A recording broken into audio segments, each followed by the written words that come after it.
Hi gang, welcome to another true crime story with me, your girl Yinka Bokinni. If you follow my true crime Instagram, you'll be expecting this case because I gave you a little preview earlier on in the week. Today, we're investigating the disappearance of Shannon Matthews. So welcome to the anniversary. Shwananana, shwananana, shwananana, shwananana, shwananana, shwananana. It was this week in 2008 that a 9-year-old Shannon Matthews was reported missing from her hometown in Dewsbury, West Yorkshire in England. She was last seen outside her school where she'd been on a swimming trip, but she hadn't returned home by dinner time. She was with a friend who later told the police that Shannon was meant to be picked up by her older brother, but he never showed up. When she wasn't home when it was time for tea, her mum, Karen Matthews, called the police. Police emergency. Hiya, I want to report my daughter is missing, please.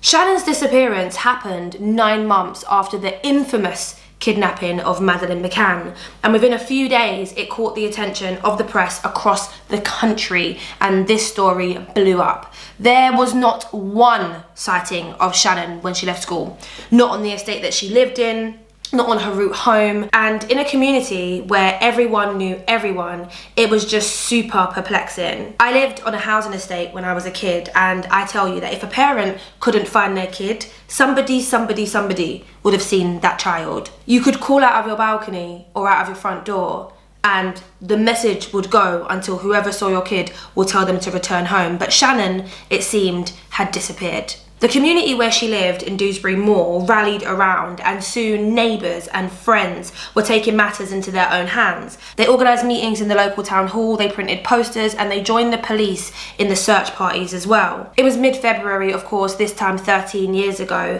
and it was freezing. People were really worried about the little girl, but from the jump, something just seemed a bit weird about the Matthews family.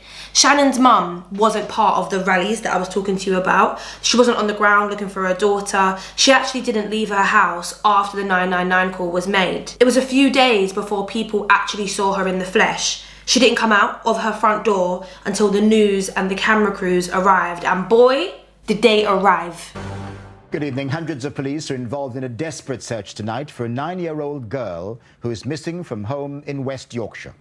More than 250 officers, 60 detectives, which is about 10% of the West Yorkshire force, was involved in trying to find Shannon Matthews. And of course, let's not forget the 200 plus volunteers from her area and the surrounding areas that just wanted to bring the little girl home. Friends of Karen started to notice little things, weird things, very quickly. One of Karen's close friends, who was called Natalie, she began to doubt the authenticity of her mate's story pretty fast. And when the TV cameras weren't around, she realised that Karen switched off her emotion. It was like she didn't care. The second that ITV News, BBC News, Trevor McDonald, whoever it was, wasn't around asking questions, the woman was back to her happy self. She said, this is a quote, "Something wasn't right. I remember one time Karen wanted to watch the news and Shannon's picture came on the TV. My oldest daughter said I can't wait for Shannon to come home. I said, being the honest mum that I am, it's not guaranteed that she's going to come home, we've got to prepare ourselves." But Karen's response was baffling. Karen turned around and said, "Look, she's famous now, she's on TV, don't worry, she's coming home." And for me, that's a major red flag. I haven't known anybody that's had someone like their kid go missing. And I know that I always say that you don't know how you're going to react in the face of these sort of circumstances, but bruv, laughing and smiling at your kid's face on TV when you don't know where they are. It was the fact as well that Karen also spoke to the press against the advice of the police. The police specifically told her not to do press conferences, to not chat to the press, because they feared that Shannon had been abducted.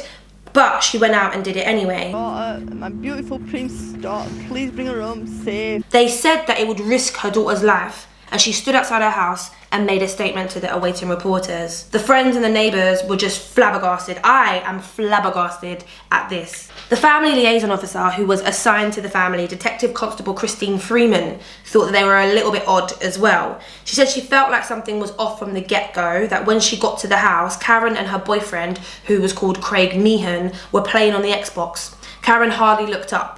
And she said that her phone rang and it was like a pop song at the time, and Karen got up and started dancing to it. And she just remembers thinking, this is really odd because your daughter's missing, presumed abducted, and you're dancing to Hips Don't Lie, or whatever the tune was back in the day. Absolutely mental.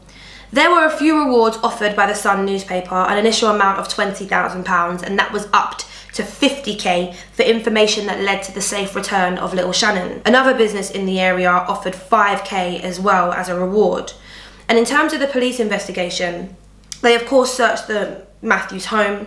They released CCTV footage of Shannon leaving Dewsbury Sports Centre. That's where she was last seen on the 19th of February. They wanted to trigger any potential memories of any potential witnesses, and they also revealed that Shannon had expressed a desire to leave home. She had scribbled a note on her bedroom wall saying that she wanted to see more of her natural, like her real dad. In an official statement from the police, they admitted that they were gravely concerned for Shannon's well-being. And then 24 days after she was last seen, on the 14th of March 2008, Shannon Matthews was found. She was discovered alive and hidden in the base of a divan bed at a house occupied by Michael Donovan. Michael Donovan just happened to be the uncle of Shannon's stepfather, her mum's boyfriend, the Xbox playing Craig Meehan. I should therefore point out that Craig, it's been proven, had nothing to do with the disappearance of Shannon. It was her mum and his uncle. They had hidden her in the base of this bed to try and get as much press as possible, to try and get as much publicity as possible so that they could get money. Full stop. They even contacted the Madeleine McCann Fund to get money. Full stop. They put the girl in the drawer of the bed in a flat a mile away from her home. They even contacted the Madeleine McCann Fund to get money to pretend that her daughter was missing. Michael Donovan was 40 and he broke down within minutes of the police finding Shannon. He burst into tears at his arrest. He told detectives to get Karen down here, that they had a plan, that they were sharing the money, and yeah, the 50 grand was what they were after. Then all of a sudden, it started to make sense. The weird press conferences that Karen was holding, the fact that she was going against police advice to not chat off about her daughter in case something bad happened to her. She knew nothing bad was going to happen to her because she chained her to a bed. In an investigation that cost £3.2 million, she was under the bed. Karen and Michael were charged. In a police interview, Karen then broke down and she seemed to agree with the police that she was behind the plot, but later on she went on to deny it. Their trial was held in November 2008. Shannon had been drugged to subdue her while she was being held. She was restrained with a strap that was tied to a roof beam, so she was able to walk around and like go to the toilet, for instance, and go to other parts of upstairs in the house, but she wasn't able to leave. Michael Donovan, whose intelligence is measured at half that of an average adult, claimed that Karen Matthews had asked him to look after her daughter for a few days and they'd make money from newspaper rewards. He told the court that she threatened him with violence, but I struggle to believe this because 24 days? Are you mad? And then the police are looking for her, there's dogs everywhere, and you're like, oh, I'm just looking after her for a few days. With a strap around her waist, and she drugged her. He drugged her. The plan had been for him to release Shannon at Dewsbury Market, drive around the corner, come back, discover her, take her to a police station, and then claim the 50 grand reward. And that would be split between him and Shannon's mum. I just think if you're not in Money Heist, if you're not looping, maybe don't hatch plans to do this because you sound stupid. You actually sound stupid. Karen Matthews and Michael Donovan were found guilty of kidnapping, false imprisonment, and perverting the course of justice. They were both sentenced to 8 years in prison. They've served their time and have subsequently been released. Karen maintains to this day that she did not kidnap her kid. They don't have any contact. She moved to the south of England, she converted to Christianity, and now she works volunteering in the church. Michael Donovan, upon his release from prison, hasn't really been heard of again. Craig Meehan, although he apparently wasn't involved in the kidnap plot, was later to have found guilty of possession of child pornography. When the police searched the house, that's what they found. Even though it wasn't related to the Shannon Matthews case, he, of course, was sentenced to 20 weeks in prison, and then he went into hiding after serving his time. And following the traumatic experience that she had as a child, Shannon Matthews was taken into care. She's now 22 years of age and she has a new identity and a new family. There is a special order in place which prevents anybody from contacting her. She is just living her life. Thank you so much for watching. Please, of course, like, comment, share, tell your mates about this little series that I do here on YouTube.